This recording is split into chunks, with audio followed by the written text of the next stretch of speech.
What's up, and welcome to the Uncle Cyborg Show, where we talk about the biggest topics and our favorite things about video games while keeping it rated E for everyone.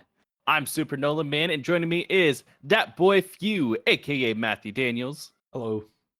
And the Hyrule King, Bo Mitchell. Hey. And today we are talking about the top 10 best video game maps of all time. Now, if you haven't been around for one of our top 10s, the way this works is that we will be giving you 3 tiers, 1 through 3, 4 through 6, 7 through 9, and then you, the audience, will collectively choose the number 10 via the most liked comment. Maybe when you come back to this video in 5 years, we'll have a totally different number 10. Now, when we say best maps, we're not just talking about what happens when you click the space button or what that mini map is in the corner. We mean the actual world itself. Yeah, how the place is laid out, how it feels to explore, and how it shapes your journey. Great maps aren't just places you play in. They are often the game, the guiding discovery, telling stories through space, and staying in your memory long after you've put down the controller. So to begin with tier 7 through 9. 9 through 7. I am given Hollow Nest from Hollow Knight. Now, Hollow Knight has one of the most memorable maps because it makes exploring feel just personal, right? Like, first of all, you don't start with a map. Like, you have to find a cartographer, buy his work, and then he'll fill in the details. And you fill in the details by yourself by resting at benches, and it just shows you, hey, here's the places you've been. That alone makes the world feel like it's unfolding with you, not for you. But then every region has its own vibe. You have green paths, lush and mysteriousness. You have deepness, which is just completely claustrophobic and terrifying. And of course, the City of Tears being the central place, both story-wise, of showing the kind of like your inner dark world and the dark undertones of the game, which is also equal parts haunting as it is beautiful. Then you have the transition between areas that are seamless, and the geography is always pushing you together to connect the dots and loop back around. So when you find a shortcut or a hidden area, it feels earned. So there's no like blinking icon telling you where to go. But the level design is so smart that you never really get lost outside of the first 20 minutes of the game when you first are learning how to interact with it. Yeah, it really does. And you're not going to go off in an area and not be rewarded in some way for it. You'll find a dead end that is really just a you're not ready for this yet kind of thing, unless you're really a big sequence skipper. You can do it. It's not a full, Metroid, but it's definitely in there.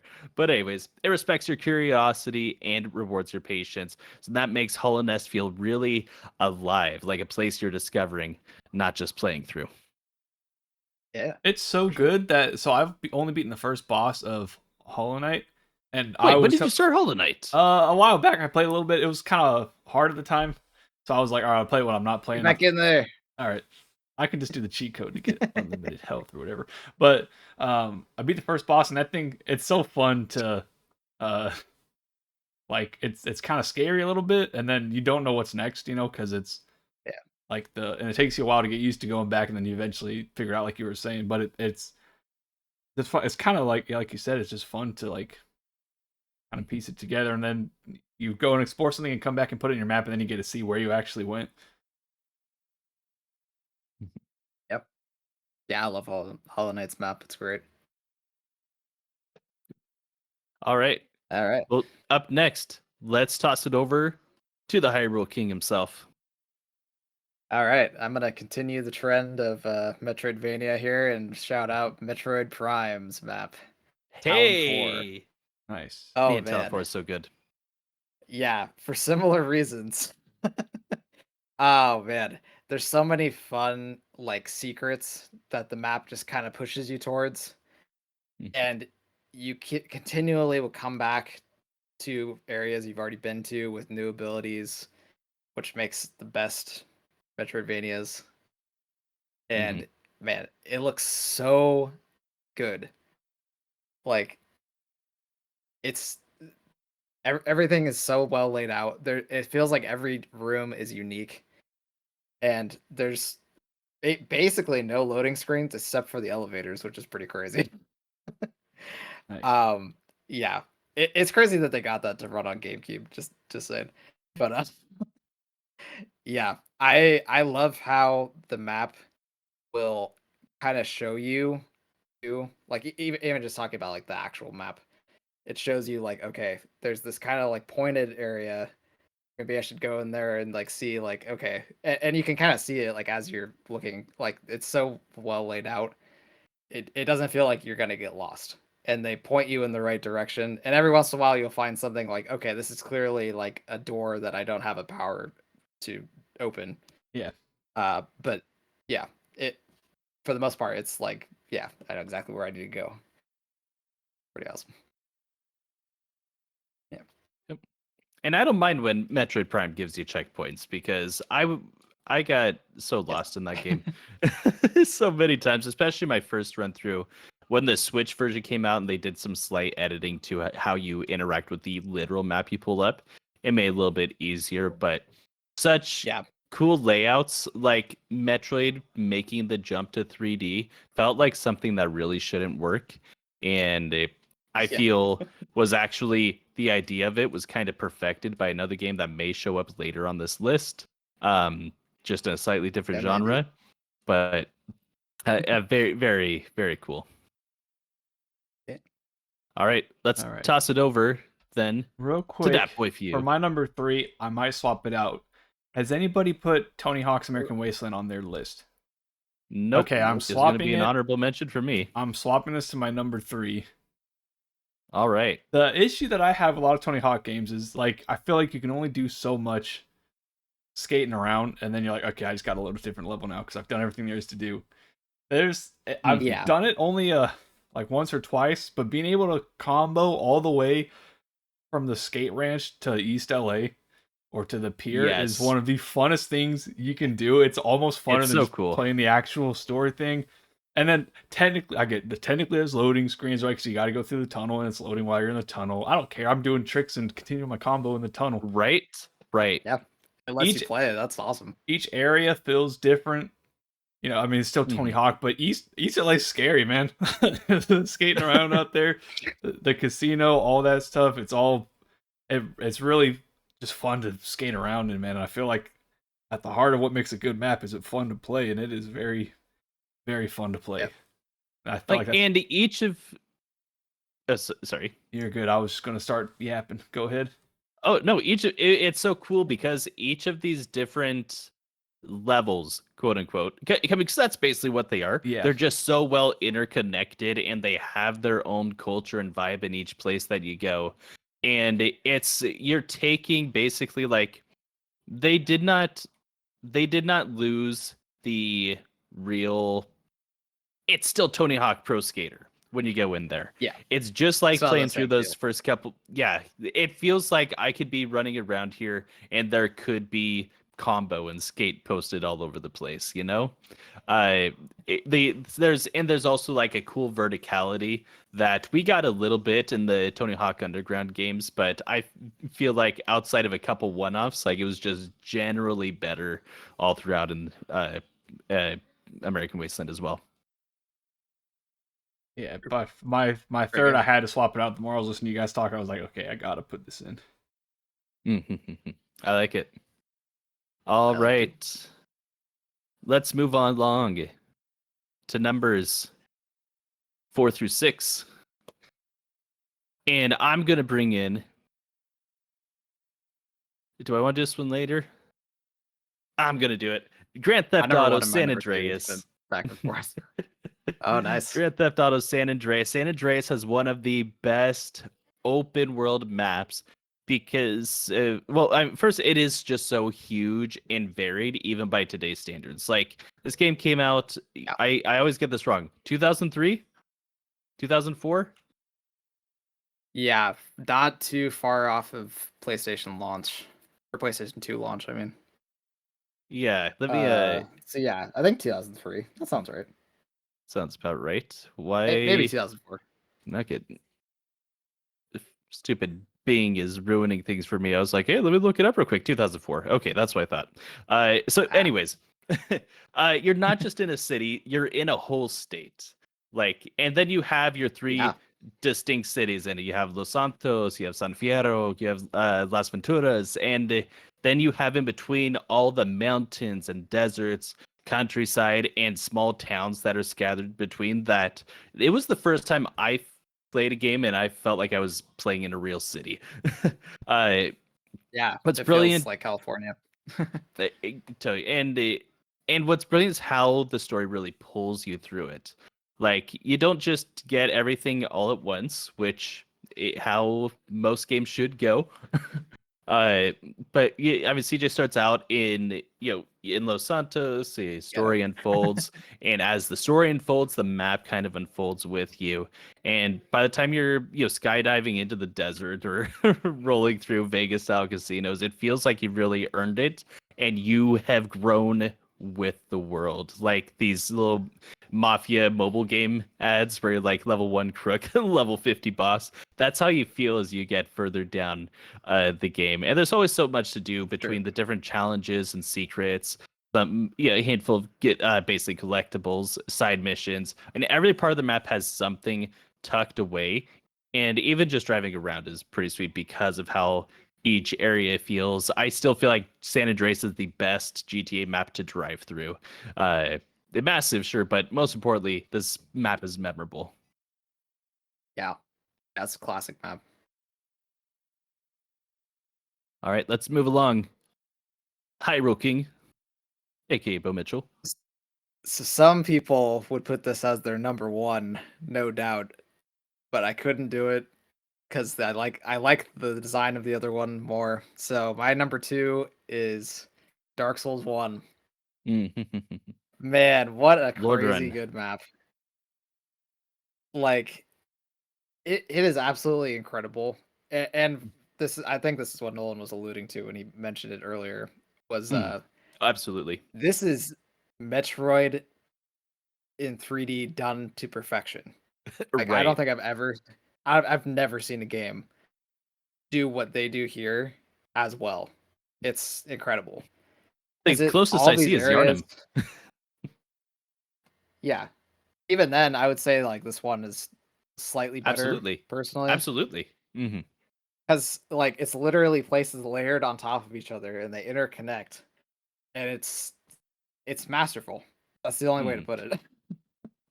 Like there's so many unique shortcuts and places to go, and the world feels unique, but it feels realistic, as weird as that is. Even with like some of the more crazy stuff that happens where you go, this isn't really much of a spoiler, this game is super old, where you go down to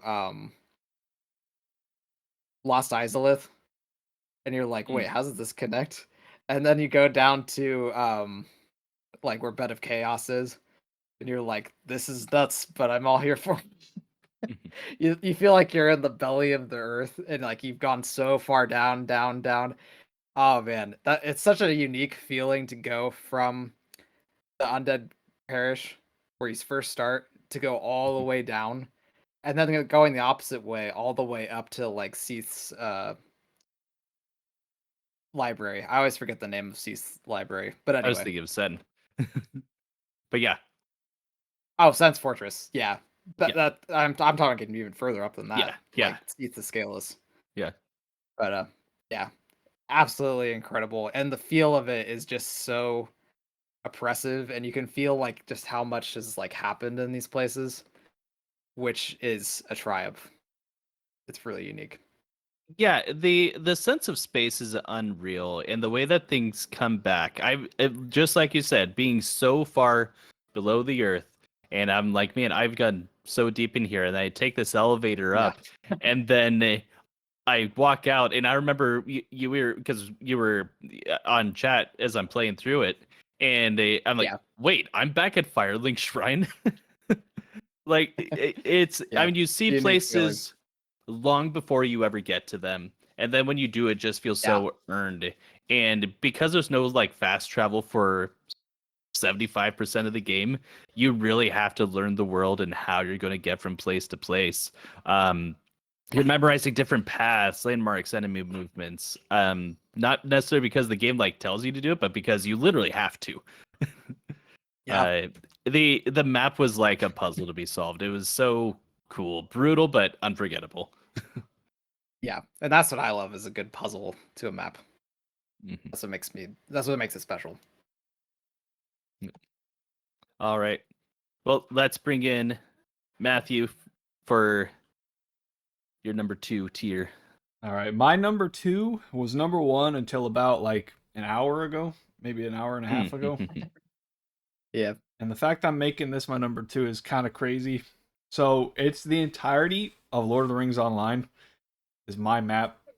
Okay. Here's what. So it's all This is so one big. big connected thing. That's fair. We're just going to start off on the size of it. Yep. To walk in game from the Shire to Moria would take you 7 hours, just going straight there. Crazy. But that's walk, and if you run, it's about 3 hours. But still, no, like Yeah. the biggest map I've ever seen. It's hands down the best Middle Earth map of game. I played many Lord of the Rings games. The attention to detail, every zone that you're in feels distinct. The Shire, the Lothlorien, Foreshell, and stuff. It's not just the like the Prancing Pony or Rivendell or whatever. You're going and there's the better than I've seen any MMO do it. The NPCs just kind of living their own lives. Like there'll be a tavern, you'll go in there, there'll be people just like kind of sitting there. They're like motion like they're talking to each other, or they're drinking, or they're dancing, or something, or playing music.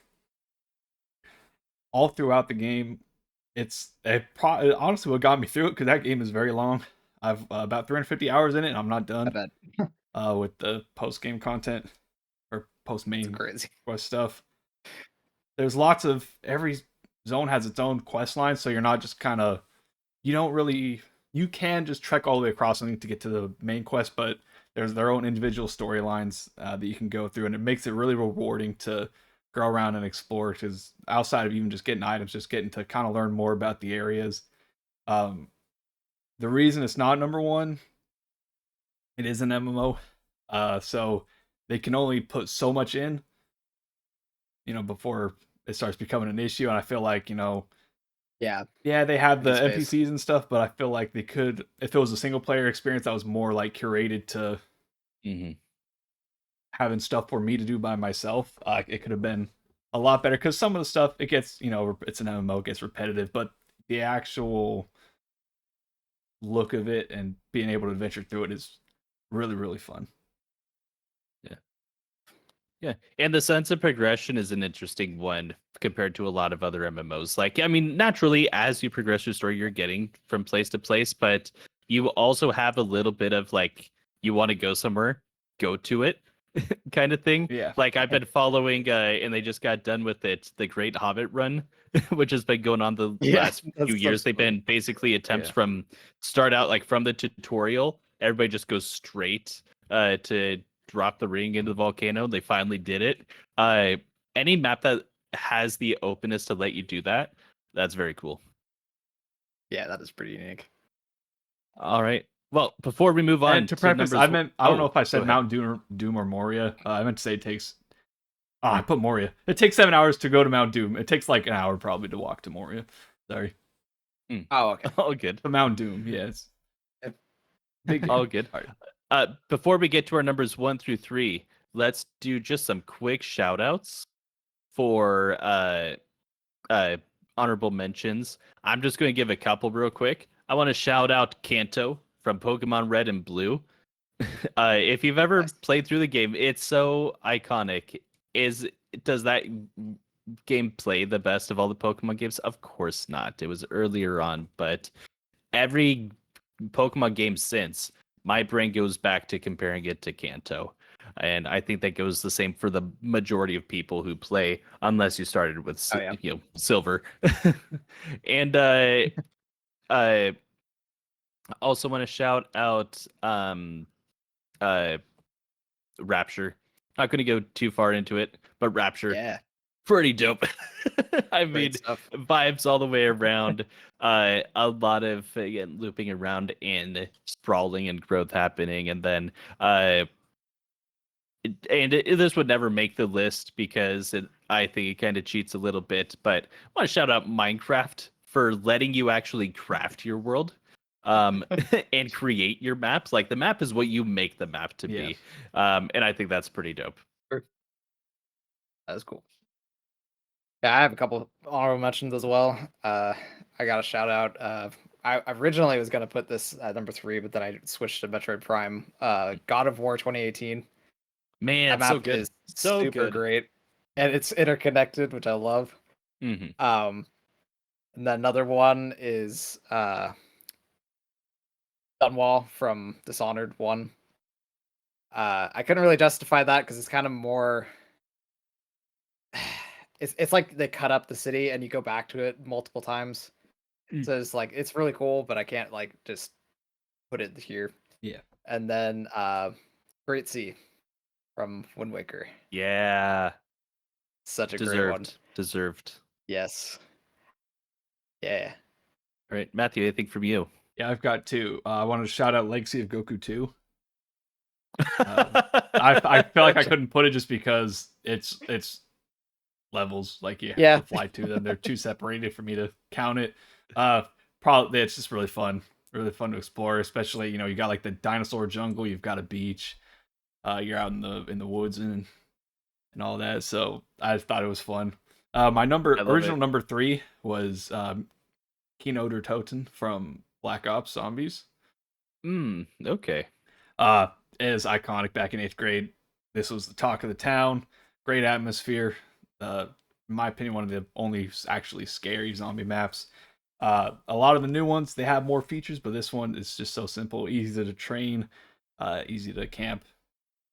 I think it's the best zombie map in my opinion, but that could just be me being an old hit. All right. It's pretty cool. Fantastic. Then without further ado, let's get to numbers 1 through 3. I'm going to be kicking this off with my number 1. Very near and dear to my heart. My favorite video game map of all time. It's A Link to the Past. The Legend of Zelda: A Link to the Past has one of the best maps ever because it nailed better than in my opinion, better than any other Zelda game, nailed that balance between freedom and direction. You're dropped into Hyrule and immediately it feels alive, where every screen has something worth poking around at. Maybe it's a cave, maybe it's like a weirdly shaped tree or a wall that just looks a little bit off. And it's rewarding curiosity without overwhelming you with just, open space, right? And then the game hits you once you get 3 dungeons in, 3.5, 4, depending on how you look at it, with the light world, dark world mechanic. Then suddenly you're navigating a mirrored version of the same map where everything's familiar but twisted around as you end up in kind of this nega world kind of thing. It's not just clever. It forces you to rethink spaces that you've already explored just now in new ways. Because that back and forth, it's opening up puzzles, new paths to get into. To figure out how to even get back out of the dark world sometimes. Right? Yeah, to get into certain dungeons, and secrets that in a way it just feels so smart. But there's no there's a handful of markers for here's where you're gonna find the different pendants and things like that, or here's like the different dungeons. Outside of that, it's just landmarks, music, and design that kind of guides you through the world. Things flow as they should from place to place. And you're not feeling like you're going into dead ends. You feel like it's leading you to something, and then when you feel like there's going to be a dead end, it drops you back off onto a place that makes the rest of the map accessible without having to go all the way back around. For its time, and honestly even now, it's just an absolute masterclass in world design. And I still, every once in a while, even though I played through that game, that's probably my most played games in terms of just total times playing through it. I've probably done a dozen playthroughs of that game. And there's still every once in a while I'll come across something where I was like, how did I miss this?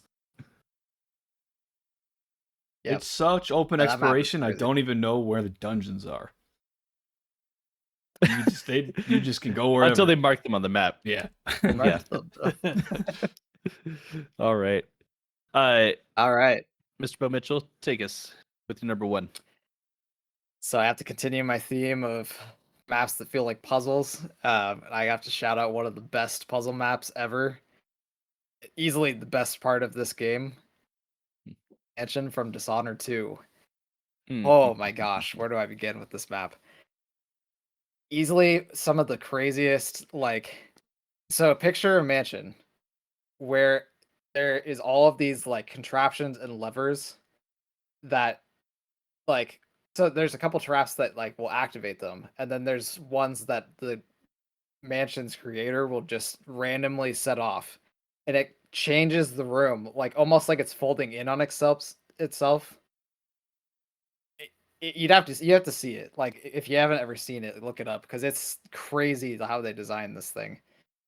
And it'll change the entire layout of the room and the entire layout of even some of the ducts that you can sneak through, which makes a bunch of like really interesting um you know, exploration throughout the place as you're trying to get to the target, who is Jindosh. So really crazy stuff with that. It enough to it's make a grown absolutely man cry. incredible. Well, I don't and know about that. so this is But Clockwork Mansion, yes? yes, yes. Yeah. So now I've not actually played through Dishonored 2 outside of just the intro. But this is the one where the mansion has kind of like a hidden backstage, so to speak, where you kind of Kind get of. into you kind of can get into kind of like the maintenance guts of the place a little bit, and then you can kind of start to ask, I wonder if I can kind of break the level a little bit here, and sometimes you can. Sometimes. So it's almost like there's walls and like Mm-hmm. floors that will move. Mm-hmm. And it's like shifting. So you'll literally have like there's a couple rooms that have this where there's like literally two walls like this. Mm-hmm. And then like that. And you're like, what on earth? You have to like figure out how to get to the room, like the next room, and see if you can like sneak under there before the like wall shuts down. And oh man, nuts. Makes for a lot of really tense situations where you're about to be crushed. Yeah, absolutely. And it's a cool that's a bit of character development as well for Jindosh as well, kind of revealing his inner workings a Yeah, little bit through the level itself. yeah, because he's like a mastermind inventor, and basically, yeah, he made his whole mansion and all the robots that are in it. Only he can invent The some whole friends, feel of right? that level is, That's what you do with the yeah. robots. Oh. Very cool. Yeah, good stuff. All right, Matthew, take us home. All right, it's been several years since I played this, and I was struggling to remember, and so I was looking in the wiki. I was trying to download a save so I could go explore the area again today. Real quick, if you haven't played Deus Ex, it's $7 on GOG. Go buy it, go play it. I don't care that it's old. Every map, almost every map in that game could be on this list. I'm doing Hong Kong, the Hong Kong level. This is widely regarded as one of the best levels in gaming history. It's a lot of fun to explore, and the way the story kind of progresses in that area, it leads you in in a area that's kind of big, and it'd be, if they didn't give you direction, would be kind of tedious. The story kind of puts you in the right places to be able to go explore more. You go and there's neon signs, it's tight claustrophobic streets. The sound design, they have like this like crowd, I guess, noise that's kind of in your ears, but like in the background. Um, the people talking, you're just walking by and they're talking to each other with these little uh like they're speaking English, but they have the Chinese accent, so it feels like you're kind of there. You've got nightclubs with, pounding music and all this The look of that, and then the gritty streets, you know, the alleyways that are dark and dangerous. It's also got like a high-tech, sleek science building that you can explore as well, and it's all these different things that feel like they shouldn't fit together because of the way the story takes you. And the layout, it's Deus Ex. You can stealth, you can do combat. Exploring is going to get you your best outcomes, and you can choose your play style, especially on a map like this. It is so good. You need to play it. I would talk more on it, but it's been so long since I played, I can't remember specifics. Like, but there's like there's investigations that you go on there. You got to find stuff out. There's hotels and like the triads are there. It's great. Go play it. It's old, but go play it. It's good. Yeah, this is one where if we ever do like a top 100 games, this is one that I need to make sure I play beforehand, just based on how people have talked about, well, a few of the systems. Believe the hype. Also just Hong Kong in general, because correct me if I'm wrong, Matthew, it's also kind of like your hub world a little bit. So things kind of tend to sprawl out from there. So the way Deus Ex works, there's levels. Mm-hmm. And this level specifically, Hong Kong is like the hub of that whole kind of section of the story. Yeah, so, yeah. like you're going through you keep them back into it. Get places. Yeah, and you can get into like, I mean, you can like break into apartments and stuff like that. Like, it's not just like a bunch of like set pieces. Like, you actually go and you're like, oh, and there's guys just sitting there, and you talk to them. They're like, oh, like, hey, what you doing in my house? Type of stuff, you know. That's really cool. All right. Well, if that is it, then that is going to do it for us this week. And again, we're still missing that number 10. So if you have watched this far, please drop a comment down below. Let us know what your favorite video game map of all time is. And if other commenters agree with you, they'll toss you that thumbs up, and we will have our number 10. But that's going to do it for today. Until next time, I've been Super Nolan Man. We've got Dat Boy Few. We've got the Hyrule King. And you can have a great week.